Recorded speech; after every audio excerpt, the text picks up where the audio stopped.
ఇప్పుడు అమ్మవారు ఏమిటి? సూర్యుడు, శూరత్వము. సబండాసుర. శూర అంటే ఏంటి? సబండాసురాలు శూరత్వము అంటే అమ్మవారు ఏంటో చెప్తున్నారు. ఆమె యొక్క శూరత్వం ఎలా ఉంటుందో చెప్తున్నారు. ఆమె ధైర్య సాహసాలు చెప్తున్నారు. ఆమె ధైర్య సాహసే లక్ష్మి అన్నారు. ఆమె శూరత్వానికి ఇంకా తిరిగే ఉంది.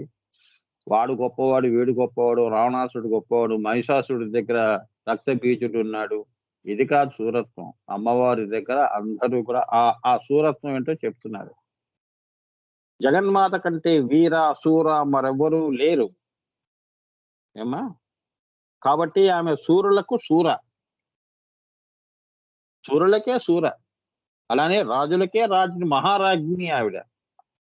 ఆ ఆమెకి ఇంకా ఇంకొకరు ఉన్నారు అనేదే లేదు సృష్టిలో. అప్ టు ఎంతవరకు? ఓం భూ ఈ పిపిలికాది బ్రహ్మ పర్యంతము అన్నాడు. శివుడు, విష్ణువు, బ్రహ్మ వీళ్ళందరికంటే ఆమె శూర. లలితామ్మవారు అనుగ్రహం పొందావంటే తిరుగులేదు అని. శూర అంటే అది. శూరు అంటే అమ్మవారు కూడా సూర్యులకే శూర. తన భక్తులు కూడా సూర్యులకే శూర. నీకు ఆ శూరత్వం ఇస్తాను రా అంటుంది అమ్మవారు. అర్థమైందా? అందుకే శ్రీ విద్యోపాసకుడు పై లోకాల్లో, సూక్ష్మ లోకాల్లో వెళుతున్నప్పుడు ఓం భువ అక్కడున్న కాంతితో ఉన్న దేవతలందరూ ఎందుకు నమస్కారం చేస్తారు అంటే, ఆ శూరత్వ దర్శనం చేసుకొని నీలో ఉన్న ఆత్మలో ఉన్న శూరత్వ దర్శనం వీడికి ఈ అమ్మవారు అనుగ్రహించింది అని నమస్కారం చేస్తారు మీకు. అది శూర అంటే. వాళ్ళకి చేయలేదని కాదు, వాళ్ళకి చేసింది. అది వారి సంస్కారం. వాళ్ళు ఎంత గొప్పగా ఉన్నా కూడా నీకు నమస్కారం చేశారు అంటే అది శూరత్వం. శూరులకే శూర. తన పిల్లలు ఎప్పుడు బాగుండాలి అని కోరుకుంటుందిగా తల్లి. ఏ తల్లైనా అంతే కదమ్మా. అవునా? నా పిల్లలు తలెత్తుకొని జీవించాలి, దేనికి కష్టపడకూడదు అని మన సామాన్యమైన స్త్రీలు ఎలా కోరుకుంటారు? అమ్మవారి సృష్టిలో ఉన్న ఆమె జగన్మాత, శ్రీమాత. తనని నమ్ముకున్న పిల్లలు పాపం కష్టాలు పడుతుంటే శక్తి ఇవ్వకుండా ఉంటుందా? నాకు కష్టం వచ్చేసింది బాబు, అమ్మవారు లేదు అన్న ఆ మాట ఎందుకు? ఆవిడే ఇస్తుంది ధైర్యం. అని అలా ఉన్నావు అనుకో, ఆ శూరత్వం నీకు అప్రయత్నంగా నీలో ప్రవేశిస్తుంది. ఎంత కష్టం వచ్చినా ఓర్చుకుంటావు. ఆకలి ఉంది. అవునా? అన్నం తినాలని అనిపిస్తుంది. ఎప్పుడు సరదాగా చెప్తున్నాను. శివరాత్రి నాడు మనసు అన్నం మీద వెళుతుంది. అబ్బా ఇంకా రాత్రి 2 అయింది. 10ంటికి గాని వీళ్ళు వంటలు చెయ్యరు. 12 అవుతుంది. ఎప్పుడు పెడతారు? ఇప్పుడు నేనేమి తినకూడదు. అవునా? సొమ్మసిల్లి పడిపోతాం. మరి తట్టుకునే శక్తి ఆ శూరత్వం ఎవరిస్తున్నారు? ఆ శివాణి. అవునా? ఆ పట్టుదల ఎవరిచ్చారు? అమ్మో నేను తిన్ను. శివరాత్రి ఉపవాసం అంటే ఉపవాసమే. మీ ఆడవాళ్ళు కూడా అంతే కదా! ఉపవాసం నేను తిన్నండి బాబు అంటారు. ఈ శక్తి అంతా వెనక నుంచి అమ్మవారు ఇస్తుంది శూరత్వం. లేదు అంటే సొమ్మసిల్లి బీపీ డౌన్ అయిందనుకోండి, వెంటనే నీకు నిమ్మరసం ఎక్కిస్తారు. నోట్లో పోస్తారు.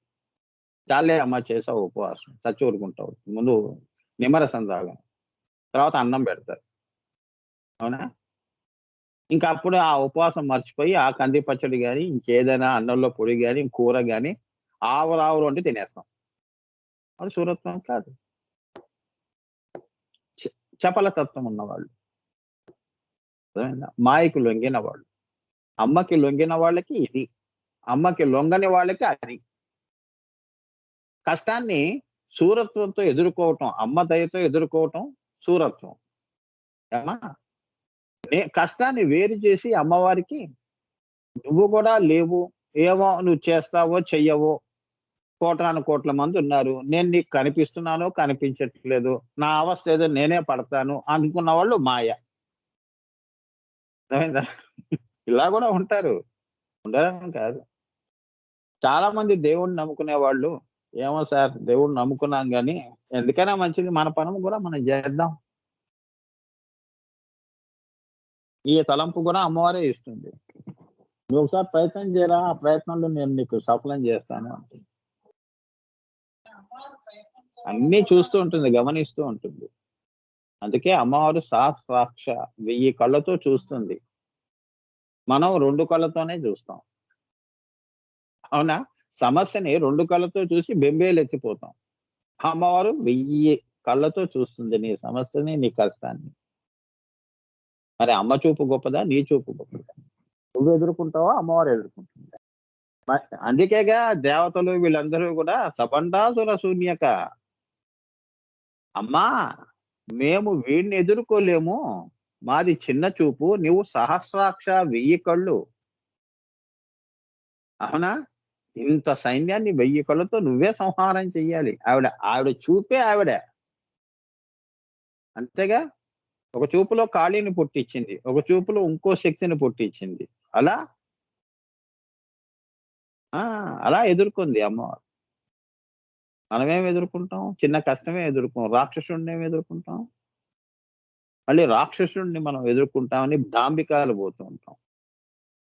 అవునా? అది చెప్తున్నాడు.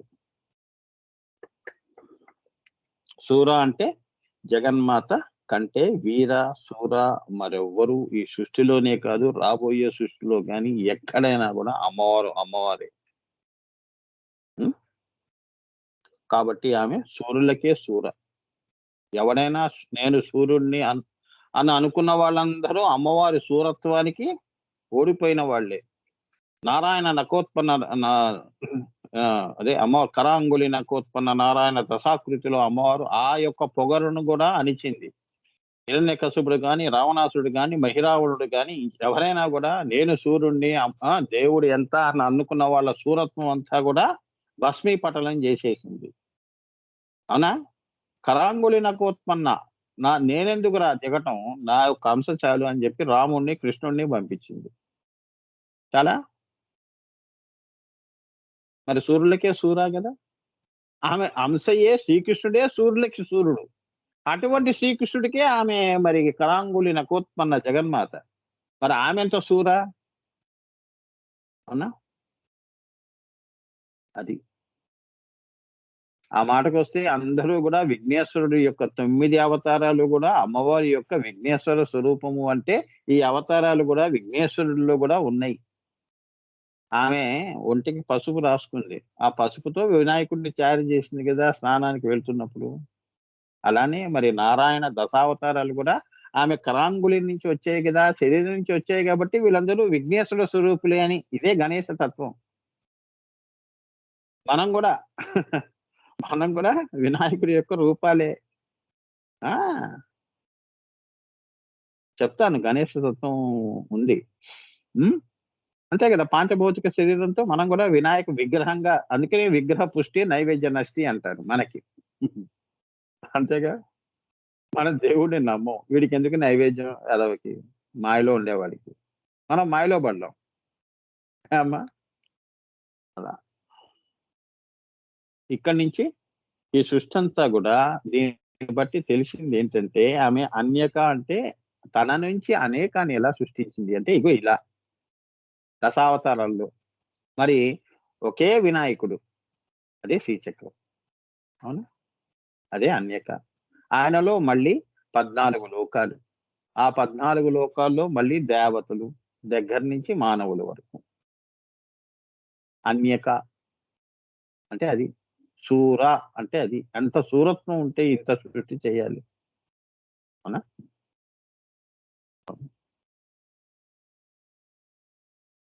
చిన్నప్పుడు పిల్లలు చూడండి పిచ్చుగూళ్ళు కడుతూ ఉంటారు ఓపికగా. ఒక 5 మంది పిల్లలు. వాళ్ళ బాలల ఆటలు కూడా శూరత్వానికి పనికి. ఎంత ఇప్పుడు కట్టమంటే కడతామా? కట్టలేం. ఓపిక లేదు. ఆ చిన్నప్పుడు పసితనంలో ఎన్నెన్నో ఆ ఇసుక తిన్నెల్లో, ఆ సముద్ర తీరాల్లో ఎన్నో పిచ్చుగూళ్ళు కట్టుకొని, పూలతో దారులు అన్నీ ఆ! ఓపికగా కట్టుకుంటూ, దారులు ఏర్పరచుకుంటూ అందమైన ఒక ఇల్లు గూడా కడుతుంటాం. ఒక నగరాన్నే కడతాం. సాయంత్రం అయితే మళ్ళీ అవన్నీ తన్నేసి వెళ్ళిపోతాం. ఈ సృష్టి గూడా అమ్మవారికి అలా ఆమె కట్టింది. మహాప్రళయంలో ఆమె మళ్ళీ తన్నేస్తుంది. ఇంటికి వెళ్ళిపోతుంది అంటే శూన్యంలోకి వెళ్ళిపోతుంది. ఇది వేదాంతం అంటే. జీవితం అంటే అది. అంతే. ఏం మిగిలింది? ఏమీ మిగలలేదు. శూన్యమే మిగిలింది. శూన్యక అంటే అది. మన జీవితాల్లో కూడా చివరికి ఏం మిగిలింది అంటే శూన్యం అండి అంటాం. అంతే కదా! అందరికీ ఇచ్చేసానండి. అన్ని బాధ్యతలు చేసేసాను. ఏముందండి నా దగ్గర? బూడిద ఉంది అని అన్నవాడు ఇంకా బూడిద కూడా ఉంది అని అంటున్నావా? అది కూడా పోగొట్టుకోవటమే శూన్యక. శివుడు కూడా అది కూడా పోగొట్టుకున్నాడు. నేను దేవుడిని అనేదే ఈ విభూది. ఈ విభూది నీకెందుకు? పరాశూన్యంలోకి వెళ్తున్నప్పుడు విభూదులు అంటే ఏమ్మా? శూన్యక అంటే అది. నువ్వు విభూది నా దగ్గర బూడిద ఉంది అంటాం కూడా అంటే ఏంటంటే విభూది. బూడిద అంటే విభూదిగా రాసుకుంటాడు ఆయన. అంటే నీకు ఈ విభూతి ఉంది. అంటే నువ్వు నేను ఈశ్వరుడిని, నేను శక్తివంతుడిని, నేను దేవుడిని అనే ఆలోచన ఇంకా ఉందన్నమాట. అది కూడా తీసేయి అంటుంది. అదే శూన్యక అంటే. పరాత్పర కళాహం చక్ర సంచారిణి అంటే అంతవరకు తీసుకెళ్తుంది. పరాకి అపర పర. శివుడిలో విభూతి కూడా తొలగించడం కూడా. ఆ పిచ్చి ఆలోచన ఎందుకుంది? నేనే నిన్ను అనిపించాను దేవుడని. అది కూడా తీసేస్తున్నాను. ఆ విభూతి కూడా తీసేస్తున్నాను. లలిత విభూతుల్లో వస్తుంది ఇది. ఆ విభూతుల్లో ఈయనవి కూడా తీసేస్తుంది. అప్పుడు ఏం చేస్తుంది? సృష్టే లేదు. ఇంకా నువ్వు దేవుడివేంటి? పద నువ్వు కూడా అంటుంది. సాయంత్రం అయితే సాయంత్రం అయితే పిల్లలందరూ ఇంటికి వెళ్ళిపోవటమే. చీకటి పడుతుంది. ఇంకా నువ్వేంటి? ఇంకా ఆటలాడుతా అంటావు. పద. ఆ విభూతి కూడా తీసేస్తుంది. ఎంత శూరత్వం ఉంటే మరి ఇవన్నీ చేయాలి. సృష్టించడం ఎంత కష్టమో దాన్ని పరాశూన్యంలో కలుపుకోవటం కూడా అంతే.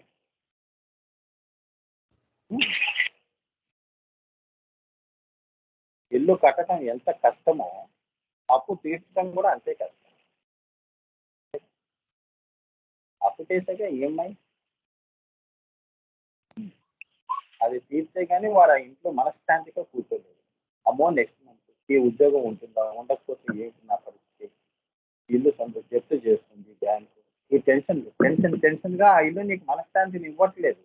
కానీ గృహప్రవేశం అప్పు తీర్చే నువ్వే ధనవంతుడు, నువ్వే ఆనందపరుడు. అబ్బా పోతే పోయింది డబ్బు, నా ఇంట్లో నేను చారు అన్నం తింటూ హాయిగా పడుకుంటాను, నేనే ధనవంతుడిని, మనశ్శాంతి ఉంది. అది సో డబ్బు ఉంటే శాంతి అని కాదు, లేకపోయినా శాంతి ఉంది. శాంతికి ఎన్ని రూపాలు ఉండవు. పరిస్థితుల్లో నువ్వేంటంటే అప్పు తీర్చే శాంతి అంటున్నావు, డబ్బు ఉంటే శాంతి అంటున్నావు, లేకపోతే అశాంతి అంటున్నావు. కానీ శాంతికి ఇన్ని రూపాలు ఉండవు. అందుకే అమ్మవారు ఎప్పుడు కూడా శాంతాయై నమః, పరాశాంతి అంట. శాంతాయై నమః ఉంది కదా. సో ఆమె శాంతులకే శాంతి, మహాశాంతి అని. పరాత్పర కళాహం అంటే అది. అమ్మవారిలో కలిసిపోయి సాయుధ్యం చేసుకుంటుంటే అదే నీకు పరమ శాంతి. అది చెప్తున్నారు ఇక్కడ. ఆత్మని అంత కష్టపడాలి. అమ్మవారు అంత కష్టపడితే ఆ తల్లి ఆమె చూస్తుంది. టైం వచ్చినప్పుడు ఆ చూపే నీకు దారి అవుతుంది. ఇప్పుడు నిన్ను చూపుతో కాపాడుతుంది. ఇంకో చూపులో ఆవిడ నీకు దారి, శ్రీ విద్యా దారి చూపిస్తుంది. ఇంకో చూపులో తనలో కలుపు. ఆవిడ చూపులు అనేకము. మనసులో నేను ఎన్నో ఆలోచన చేసుకుంటున్నాను, దేవుడు కూడా తెలియదు అనుకున్నవి కూడా శాస్త్రార్థాన్ని గమనిస్తున్నాను. స్థూలంగా చేసే రేపు ఏం చేయబోతున్నావో దాని ఫలితాలు ఎలా ఉంటాయో ముందే చూసి కూర్చున్న తల్లి. చాలా శాస్త్రార్థ అంటారు. చూపులోనే అన్ని సృష్టి అంతా నడుస్తూ ఉంటుంది. కను సంజ్ఞంలో సృష్టి చైతన్యం అంతా కదులుతూ ఉంటుంది. సూర్యుడు కూడా ఒక్క నిమిషం అటు ఇటు అయిందంటే సూర్యుని ఇలా చూస్తుంది కోపంగా. అయిందా? చూడండి. ఆ, అది పంచాంగాలు ఎలా ఉంటాయి, ఎలా చెప్తున్నారు? ఆ టైంకే సూర్యుడు వస్తారు చూడండి. పంచాంగాల్లో లేదు, రేపు ఎన్నింటికి సూర్యోదయం ఉందో చూడండి, ఆ టైంకే వస్తారు. ఆ, ముహూర్తాలు అలానే జరుగుతున్నాయిగా. ఆ, అది సహస్రాస్త్ర అంటారు. అది అక్కడికి పక్కన పెట్టి ఇప్పుడు ఇంకో నామంలో రస అని, రస ఎలా అయిందో చూద్దాం. కొత్త నామంలో 4వ నామం రస వై సహ రసగుంసి ఏవ అయాం లబ్ధ్వా ఆనందీ భవతి. వేదం వేదమే అన్న శృతి భవతి అన్నాడు కదా, శృతివాక్యం. అన్న శృతివాక్యమును అనుసరించి రసము అంటే బ్రహ్మ పదార్థం. ఇక్కడ చాలా జాగ్రత్తగా మీకు అర్థం చేయాలి. ఇంతవరకు మీరు చదివారనుకోండి, మీరు చెప్పండి. ఆ శృతివాక్యం చెప్పి ఆయన ఏమన్నాడు? బ్రహ్మ పదార్థము అన్నాడు, అక్షర పరబ్రహ్మము అన్నాడు. అంటే ఏంటి? రసము అంటే ఏంటంటే ఈ సృష్టి అంతా కూడా అక్షర పరబ్రహ్మము అంటే ఏంటంటే క్షయము లేని పదార్థము, బ్రహ్మ పదార్థము ఆత్మ. దగ్గర ఈ ఆత్మ ఇంత స్థూల సృష్టి చేసింది. మన జీవితాలన్నీ కూడా పుట్టినప్పటి నుంచి పోయే వరకు కూడా దీని రస ఏంటి? ఆ యొక్క బ్రహ్మానందమే రస. ఈ ఆత్మని తెలుసుకుని పోయేటప్పుడు తులసి నీళ్లు పోస్తారు కదా. నా జీవితంలో ఇంకా నేను ఇంకా పడిన బాధలన్నీ పడ్డాను, రస కొద్దిగా తులసి నీళ్లు పోయండి, ఆ రసాలు బ్రహ్మ పదార్థంలో అక్షర పరబ్రహ్మంలో కలిసిపోతాను అని సామాన్యులకు అర్థంగా. రస అంటే అంతే కదా, నువ్వు పెళ్లితే నీ జీవితాన్ని వచ్చిన రస అదే. ఆఖరిగా నువ్వు మాట్లాడిన మాట అదే. నువ్వు పోతూ పోతూ ఆఖరిగా అన్న మాట, చివరి వాక్యం రస. ఆ బ్రహ్మరసమే, ఆ బ్రహ్మ పదార్థమే, ఆ ఓంకారమే, ఆ నాదమే, ఆ జ్యోతిలోనే నన్ను తెలుసుకోవటానికి నాకు పిండితే వచ్చిన సారము నా జీవితము రస. శ్రీవిద్యలో ఉన్నవాడు, మాయలో ఉన్నవాడు కాదు. రస అంటే అక్షర పరబ్రహ్మము, మాయా సబలిత బ్రహ్మం అన్న అన్నిటికీ రస అన్న మాట చెందుతుంది. ఈ మాయా సబలిత బ్రహ్మము ఏదైతే ఉందో ఈ బ్రహ్మ పదార్థము సృష్టిలో అన్నిటికీ మూలము. ఇవాళ నువ్వు ఆనందంగా అన్నం తిన్నావు అనుకో, రస అది ఎక్కడి నుంచి వచ్చింది? బ్రహ్మము నుంచి వచ్చింది. ఇప్పుడు తిరుపతిలో పంక్తులు సరదాగా చెప్తున్నానమ్మా, ఎందుకంటే రస అంటే మీకు తెలియాలి కదా. అబ్బో దీనిలో ఇంత అర్థం దాగి ఉందా అని. ఇప్పుడు తిరుపతిలో మీకు అన్నదానంలో మీకు టికెట్ ఇచ్చారు. మీ మీ మీ టైం వచ్చినప్పుడు మీరు అందరూ వెళ్ళి భోజనాల దగ్గర కూర్చుంటారు. వాళ్ళు వెంటనే మనం వాళ్ళు వడ్డించగానే తింటామా? తినం. అందరూ వాళ్ళు చెప్తారు బ్రహ్మార్పణం వస్తుందని, గోవింద గోవింద అని. అదే రస. రస అంటే అర్థమైందా? తినేది నేను కాదు, పెట్టింది ఇది. ఈ తినటం ఆనందించడం అంతా కూడా గోవింద గోవింద. రస రస అంటే సో అది మూలము ఈ అన్నానికి. అన్నో వై రస. అమ్మవారు సృష్టి చేసినప్పుడు ఓషధులు హిరణ్యవర్ణం హరిణీం సువర్ణ రజత ప్రజాం శ్రీ సూక్తంలో ఈ సృష్టి అంతా అలా ఒక పద్ధతిగా వచ్చినప్పుడు నేను ఈ యొక్క అన్నాన్ని అమ్మవారు దయతో ఇంత సృష్టి చేసి నాకు అన్నం వెతుగ్గా నా కంచంలో పెట్టింది. ఇది నేను తిని రస అది తెలుసుకున్నాను, నాకు కావలసింది అదే, ఈ శక్తి దానికే. అన్నంగానే శక్తి వచ్చింది పక్క వాడిని కొట్టడానికి కాదు, అవునా? అమ్మని తెలుసుకోవటం, ఆ మార్గంలో వెళ్ళటం, ఈ శక్తి ఉపయోగం చేయటం. బ్రహ్మార్పణం గోవిందార్పణం వస్తూ ఈ ఆత్మశక్తి అంతా నీకే నాయన. ఇది కూడా అక్షర పరబ్రహ్మంగా ఉండి నువ్వే తింటున్నావు అన్నము అని, నువ్వే చెప్తున్నావు కడుపు నిండింది అని. నేను అన్న మాయ శరీరమే నేనుగా తింటున్నానే, ఇది నేను కాదు. నేను అనేది మాయ. రసాగా మిగిలిపోయింది కడుపు ఆనందంగా. ఆ ఆనందము నువ్వు. రస అంటారు. ఇంకా ఇది పెద్ద పెద్ద పదాలకి ఉపయోగించండి. పెద్ద పెద్ద సంఘటనలకు కూడా ఉపయోగిస్తే ఆ రకంగా మీ ఆలోచన విధానం పెరుగుతూ ఉంటుంది. అప్పుడు నీకు ఆకాశమంత ఆలోచనలు, ఆకాశమంత మేధస్సు, కుటుంబర ప్రజ్ఞలు ఇవన్నీ కూడా అదే నువ్వవుతావు. కానీ ఆలోచనల కోసం నువ్వు వెంట పడవలసిన అవసరం లేదు. ఆలోచనలే సీతాకోకచిలుకల్లా నీ భుజాల మీద వచ్చి వాలుతూ ఉంటాయి. చాలా నువ్వు పరిగెత్తకు. ఊహల కోసం, ఆలోచనల కోసం, అనుభూతుల కోసం. అదే వస్తాయి సీతాకోకచిలుకల్లా. నీ ఒళ్ళంతా ఏమో శకుంతల. శాకుంతలం రాసేది ఎలా ఉంటుంది ఫోటో చూడండి. అన్ని ఆమె అన్ని మూగజీవులన్నీ శకుంతల చుట్టూ తిరుగుతూ ఉంటాయి. అది చూసారా? అదే రస అంటారు. అంత గొప్ప తల్లి అది. రస అంటే ఇప్పుడు అర్థం సృష్టిలో రసావై స రసగుంఫీయేవ ఆయాం లబ్ధ్వా ఆనందీ భవతి. ఆమె ఆనందిస్తుంది అన్న శృతివాక్యము అనుసరించి రసం అంటే బ్రహ్మ పదార్థం, అక్షర పరబ్రహ్మం, మాయా సబలిత బ్రహ్మం అన్న అన్నిటికీ రస అన్న మాట చెంది బ్రహ్మము సృష్టించిన ప్రతి సృష్టిలో ప్రతి వస్తువులో కూడా ఆ ఆనందము బ్రహ్మదే. అదే రస.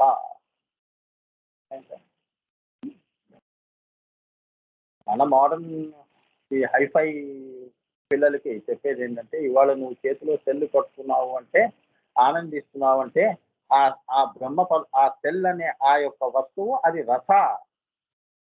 ఆ భగవంతుడు సృష్టించిన వస్తువులతో నువ్వు చేసుకుని వింటున్నావు. ఆనందం ఎక్కడి నుంచి వచ్చింది? అవునా? ఈ డొక్కు డబ్బాల్లో లేదుగా, ఈ చిన్న డబ్బాలో ఉందా? కాదు, రస పైన అన్నీ అక్కడికే వెళుతాయి. నువ్వు ఏదన్నా చూసుకో, ఏదైనా తీసుకోండి, అన్నం తినే దగ్గర నుంచి నువ్వు చనిపోయినా కూడా నీ శరీరం కూడా అందులోనే మళ్ళీ పాంచభౌతికంలోనే భూమిలోనే కలిసి నువ్వెక్కడికి వెళ్ళావు? రస అయిపోయావు.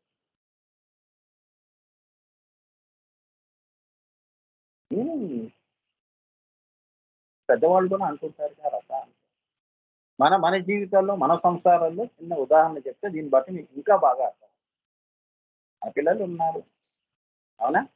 మన తరం ఉంది, మన పిల్లలు ఉన్నారు అన్నప్పుడు వారు మంచి పేరు, మంచి స్థితి, మంచి ఉద్యోగాలు ఇలా వాళ్ళు తెచ్చుకొని జీవితంలో సెటిల్ అవుతున్నారు అంటే పిల్లలు చూసి వీడు రస. నేను కోరుకుంది కూడా అదే. చిన్నప్పటి నుంచి సాకి సాకి పెంచి పెంచి ఇంతవరకు తీసుకొస్తే వాళ్ళు ఇచ్చింది ఇది రస. ఇది చూడటానికే రస మేము ఉన్నాం. ఇదే మాకు బ్రహ్మానందము అన్నాం, అంతేగాని జీవానందం అనలేదుగా. ప్రతివాడు ఏమంటాడు? ఎలా ఉందండి స్వీట్ అంటే బ్రహ్మానందం అండి అంటాడు. అదే రస. చాలా భోజనం చేసినా, లడ్డూ తిన్నా, ఎవరినైనా కలిసినా, అబ్బా చిన్ననాటి స్నేహితులని కలిశాను, బ్రహ్మానందం వేసేస్తుంది అంటే బ్రహ్మానందము అన్నావు కానీ నీ ఆనందం అని అనలేదుగా. అదే రస. ఆ కలిపింది బ్రహ్మే. అవునా? ఆనందాన్ని ఇచ్చింది. అన్నిటికీ మూలం అదే.